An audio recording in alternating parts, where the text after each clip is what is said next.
안녕하세요, 미스토리입니다. 비노드 아가왈의 두 번째 수업입니다. 오늘은 경제협정을 통해 아시아 태평양 지역의 정치 상황에 대해 이야기했는데요. 어쩌다 중국은 미국의 가장 큰 경제적 라이벌이 될 수 있었을까요? 그리고 중간에 낀 우리나라는 도대체 어떻게 해야 할까요? 비노드 아가왈의 위대한 수업, FTA의 굴곡, 지금부터 시작합니다.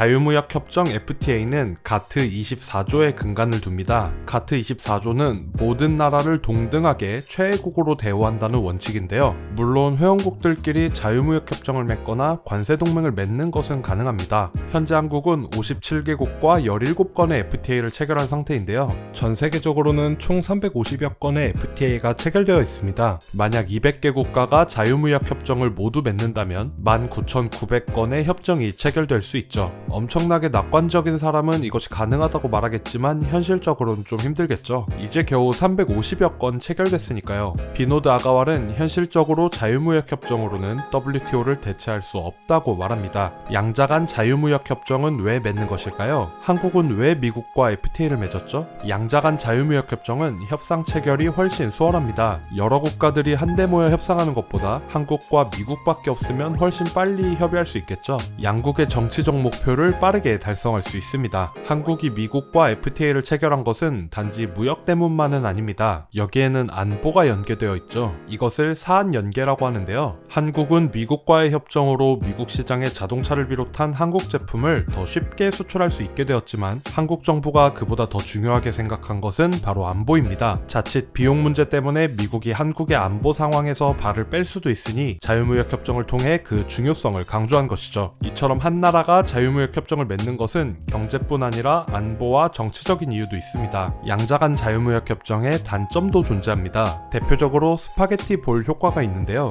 스파게티 볼 효과란 전 세계의 협정들이 마치 스파게티 면처럼 꼬여서 FTA의 경제적 효용보다 비효율성이 더 커지는 현상을 말합니다. 이 밖에도 양자 간 자유무역협정은 우리나라처럼 안보 사안을 연계할 때 비효율성이 생기기도 합니다. 또 한 국가가 상대 국가보다 훨씬 강하다면 강대국의 횡포 가능성도 존재하죠. 예를 들어 유럽연합은 협정을 맺을 때 핵무기, 소형무기, 노동권, 인권, 환경조약 등을 상대에게 강요하기로 유명합니다. 미국은 페루와 협정을 맺을 때 아마존 보호를 조건으로 걸기도 했죠. 상대적으로 약한 국가는 이런 조건에 크게 흔들릴 수 있습니다. 그리고 무역협정에 이렇게 수많은 다른 사안을 연계시키면 협상은 점점 더 복잡해지고 비효율적인 협상이 되겠죠. 그럼 이제 본격적으로 아시아 태평양 지역의 상황을 한번 살펴볼까요? 1989년 APEC이라는 아시아 태평양 경제협력체가 만들어졌습니다. APEC의 목적은 아시아 태평양 지역을 자유무역지구로 만드는 것이었습니다. 마치 EU 같은 경제 공동체를 꿈꾼 것이죠. 처음에는 호주가 아주 적극적으로 주도했습니다.